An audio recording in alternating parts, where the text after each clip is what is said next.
பட்டியல் வெளியேற்றமே பாண்டியர்களின் விடுதலை.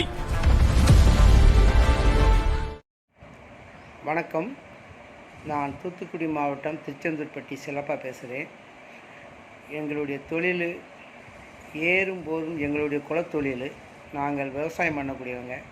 நாங்கள் அப்படிப்பட்டவங்க பட்டியல் இனத்தார்னு வச்சுருக்கிறாங்க. நாங்கள் பட்டியல் இனத்தார் கிடையாது, பட்டியல் இனத்தார் ஆக்கப்பட்டது. இது ஊர் குடும்பு ஐயா இமானுவேல் ஐயா ஊர் குடும்ப ஒற்றுமைக்காக அந்த இது பண்ணியிருந்தார். அந்த வழியில் தான் நாங்கள் இப்போ ஊர் குடும்பம்னு சொல்லி அனைத்து கிராமத்துலேயும் ஊர் குடும்பங்களை பார்த்து பேசி ஒரு ஒற்றுமைக்காக நாங்கள் செயல்பட்டு வந்திருக்கோம், பட்டியலேருந்து வெளியே போகணுன்னு சொல்லி. அப்படி சூழ்நிலையில் நாங்கள் 3 வாரத்துக்கு முன்னாடி சென்னையில் ஒரு உண்ணாவிரதம் வைக்கிறதுக்காக நாங்கள் ஐயா காவல்துறை ஐயாவுக்கு நாங்கள் அந்த லெட்டர் கொடுத்துருந்தோம். அவங்க எதுவுமே சொல்லாமல் கடைசி நேரத்தில் உண்ணாவிரதம் கேன்சல்னு சொல்லுதாங்க. சரி, அடுத்த டேட்டாக கேட்கலான்னு சொல்லி அடுத்த டேட்டு 28ன்னு ஐயா தியாகி பேரன் சென்னையிலேருந்து கேட்டார். அது நீங்கள் உண்ணாவிரதம் இருக்கக்கூடாது, நீங்கள் ஆர்ப்பாட்டம் தான் பண்ணணும் அப்படின்னு அவங்க சொல்லுதாங்க.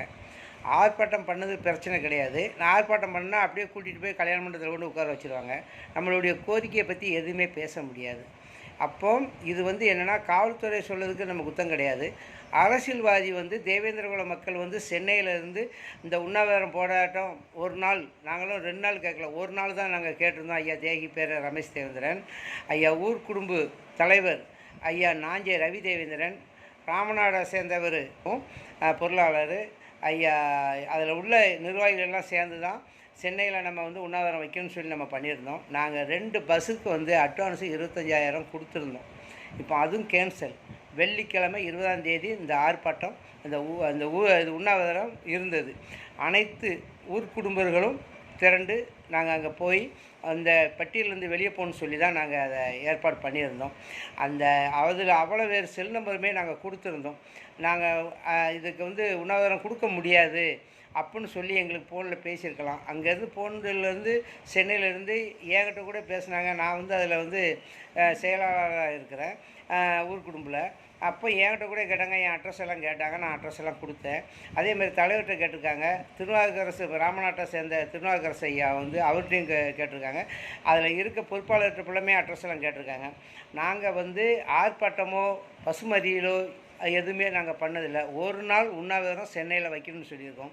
இதில் சென்னையில் இருக்க அனைத்து சங்கமும் எங்களுக்கு ஒரு துணையாக நிற்கும்னு சொல்லி அவங்க குரல் கொடுத்து அவ்வளோ சங்கத்தையும் நாங்கள் ஏற்பாடு பண்ணியிருக்கோம். இந்த வரக்கூடிய 20ஆம் தேதி இந்த உண்ணாவிரதம் கேன்சல் பண்ணப்பட்டிருக்கு.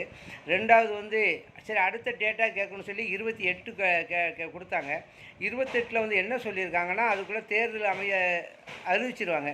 அறிவிக்கும்போது அதை பண்ண முடியாது.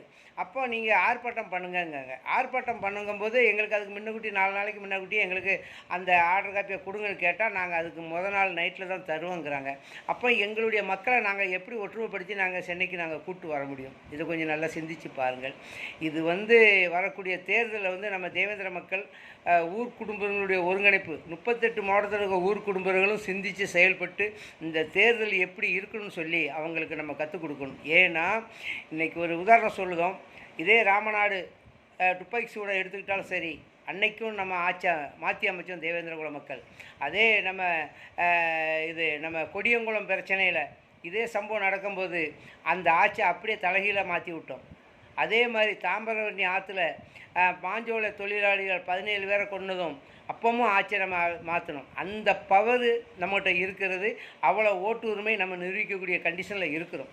அப்படி இருக்கும்போது நம்மளை திட்டமிட்டு சென்னையில் ஒரு உண்ணாவிரதம் வைக்கக்கூடாதுன்னு சொல்லி இந்த அரசாங்கம் நம்மளை இது பண்ணிக்கிட்டு இருக்கு. நாங்கள் இனத்தை கேட்குறோம். நாங்கள் பட்டியல் இனத்தார் கிடையாது, பட்டியல் இனத்தார் ஆக்கியிருக்கேன், இதை எடுத்து விடுங்க. நாங்கள் முன்னாடி பிசியில் தான் இருந்தோம் அப்படின்னு சொல்லி தான் நாங்கள் இந்த உண்ணாவிரதத்தை ஐயா தியாகி பேரன் ரமேஷ் தேவேந்திரன் தலைமையில் நாங்கள் ரெடி பண்ணியிருந்தோம். இப்படி இருக்க சூழ்நிலையில் இதில் நம்ம கட்சியில் இருக்கிற எல்லா கட்சியிலையும் நீங்கள் இருக்கிறீங்க, சிந்தித்து செயல்படுங்கள். ஏன்னா உன்னுடைய பிறக்கும் பிள்ளைக்கு உன் பேரன் பேத்திகளுக்கு நீ குரல் கொடுக்கலன்னா நாளைக்கு அது வேறு மாதிரி முடிவில் தான் வரும். ஒரு நீர்க்கரு முள் முளைச்சி வருதுன்னா அதை முள்ளி தூர போட்டால் தான் நம்ம பிள்ளைகள் அடுத்தாப்பில் போகும். அதுக்குத்தான் ஐயா தியாகி 6 படை வீடுன்னு சொல்லி அவ்வளோ கூட்டம் முருகனை மாதிரி 7 படை வீடு ராமநாட்டில் ஐயா தியாகிக்கு வந்துக்கிட்டு இருக்கிறாங்க. அந்த ஒற்றுமை நம்ம இவ்வளோ ஒற்றுமை இருக்கிறோம். அதே மாதிரி நம்ம மணிமண்டபம் கொடுத்தோம். எல்லா மணிமண்டபமும் எப்படி இருக்குது, ஐயா இமானுவேல் சேரனுக்கு வந்து அரங்கத்தை கட்டி வச்சுருக்காங்க. அரங்கம்னு இருந்தாலே அதை எந்த இடத்துனாலும் மாற்றலாம், அதில் சட்டம் இருக்குது. அதனால் சூழ்ச்சியில் அரங்கம்னு வச்சுருக்குறாங்க.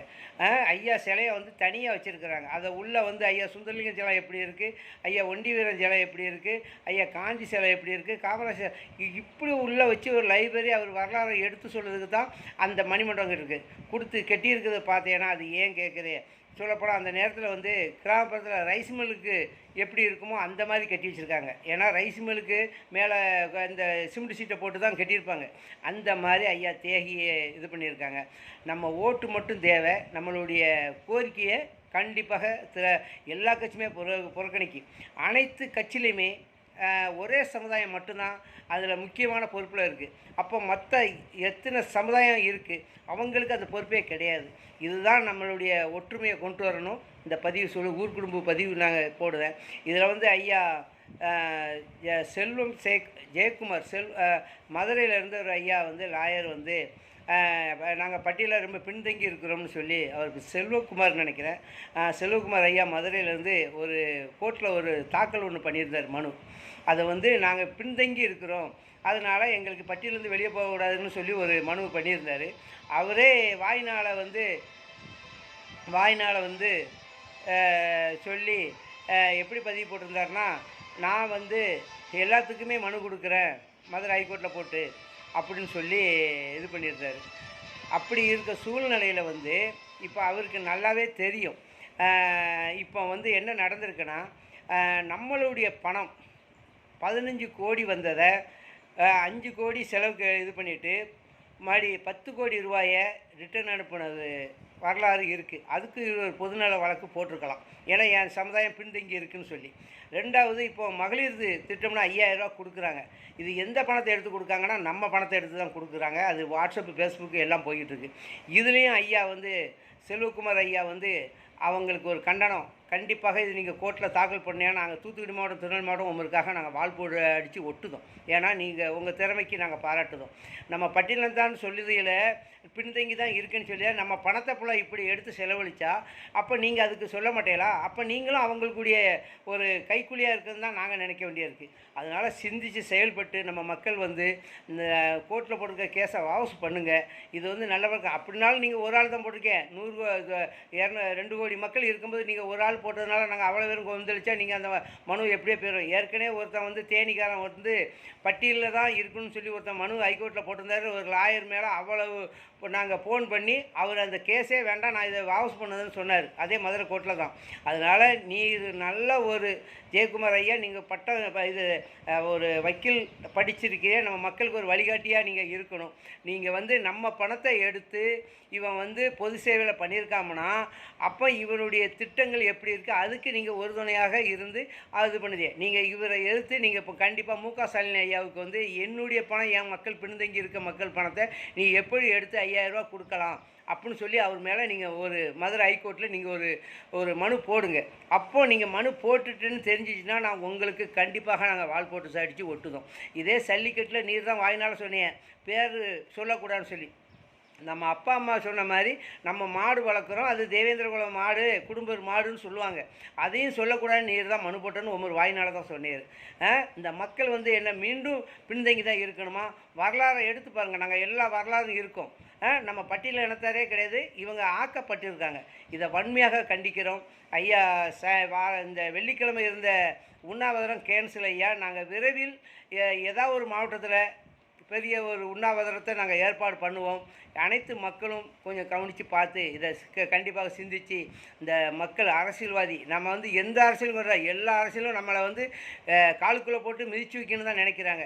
இதை எல்லோரும் சிந்தித்து செயல்பட்டு வரக்கூடிய தேர்தலில் வந்து எந்த ஆட்சி வந்து நம்ம பட்டியலேருந்து பேரை எடுக்கணும்னு சொல்லுவாங்களோ அதுவங்களுக்கு மட்டும்தான் வாக்குறுதி கொடுக்கணுமோ ஒழிய மீது இல்லைன்னா நான்கு நெறிய மாதிரி நம்ம கண்டிப்பாக இதை கையில் எடுத்தால் தான் நம்ம யாருன்னு தெரியும். ஏன்னா ஒரு உதாரணம், கொடியங்குளத்தில் அந்த பிரச்சனை நடந்ததும் ஏடிஎம்கே ஆட்சி அப்படியே தலைகீழ மாற்றி விட்ட தேவேந்திரன். அதே மாதிரி தாம்பரவர்ணி ஆற்றுல 17 பேரை மாஞ்சோள பிரச்சனையில் 17 பேரை கொல்லும்போது அப்படியே தலைகீழ மாற்றி விட்டது நம்ம தேவேந்திரகுல மக்கள். அப்படி இருக்க சூழ்நிலையில் நம்ம ஏன் விட்டு கொடுக்கக்கூடாது. இதில் 40 எம்எல்ஏ ரிசர்வ் தொகுதி இருக்குது. அந்த எம்எல்ஏ என்ன பண்ணிக்கிட்டு இருக்காங்க, இவ்வளோ பணத்தை எடுத்து இப்படி பண்ணுதாங்களேன்னு சொல்லி ஒருத்தராக கண்டனம் பண்ணியிருக்காங்களா? அப்படிப்பட்ட இந்த ரிசர்வ் தொகுதியே வேண்டாம்னு தான் நாங்கள் சொல்லி பட்டியலேருந்து வெளியே போகிறோங்க. இந்த ரிசர்வ் தொகுதியை டோட்டலாக இதை அவாய்ட் பண்ணணும். கண்டிப்பாக இதை தேவேந்திர மக்கள் ஒரு துணையோடு நின்று பட்டியலேருந்து வெளியே போகணும்னு சொல்லி இந்த தூத்துக்குடி மாவட்டம் ஊர் குடும்ப ஒருங்கிணைப்பு, திருநெல்வேலி மாவட்டம் ஊர் குடும்ப எல்லாம் சேர்ந்து கண்டிப்பாக விருதுநகர் எல்லா மாவட்டம் இதில் இணைஞ்சு தான் இந்த செயல்பாடு பண்ணிக்கிட்டு இருக்கிறோம். இதனால் நாங்கள் பஸ்ஸுக்கு 25,000 ரூபா கொடுத்து 2 பஸ்ஸு ஏற்பாடு பண்ணி திருநெல்வேலியிலேருந்து இன்றைக்கி வெள்ளிக்கிழமை போகக்கூடிய ரோடுக்கு நாளைக்கு இருந்தது. இன்றைக்கி சாயங்காலம் கிளம்புன்னு இது கேன்சல்னு சொன்னதான் ஐயா தேகி பேரை அங்கேருந்து ஃபோன் பண்ணி ரொம்ப வைத்தறிச்சியில் அவர் நான் கோயம்புத்தூருக்கு போகிறேங்கிறாரு. அதனால் நம்மளுடைய காவல்துறையை சொல்லி நம்ம எந்த குத்தமும் கிடையாது. அரசியல்வாதி சூழ்ச்சி தான் நம்மளுக்கு சென்னையில் உண்ணாவிரதம் கேன்சல் ஆகப்பட்டிருக்கு. இதை எல்லோரும் ஒற்றுமையோடு இருந்து இந்த வரக்கூடிய தேர்தலை கண்டிப்பாக செய்யும். பல இயக்கங்களும் ஒன்றா சேர்ந்தால் தான் நம்ம வெற்றி பெற முடியும். நீங்கள் ஆளுக்கு ஒன்றா இருந்தேன்னா இந்த நிலைமை தான் நம்ம தேவேந்திர மக்களுக்கு. பட்டியலேருந்து வெளியே போகணும்னு சொல்லி இந்த பதிவை முடிக்கிறேன். வணக்கம். தயவுசெய்து 20ஆம் தேதி உண்ணாவிரதம் கேன்சல் பண்ணப்பட்டது. அதனால் எல்லோரும் சிந்தித்து சென்னைக்கு போயிட வேண்டாம். அடுத்தது விரைவில் நான் பதிவு போடுவேன். எந்த மாவட்டத்தில் நம்மளுடைய உண்ணாவிரதம் தொடரும். இப்படிக்கு முடிக்கிறேன். வணக்கம். பட்டியல் வெளியேற்றமே பாண்டியர்களின் விடுதலை.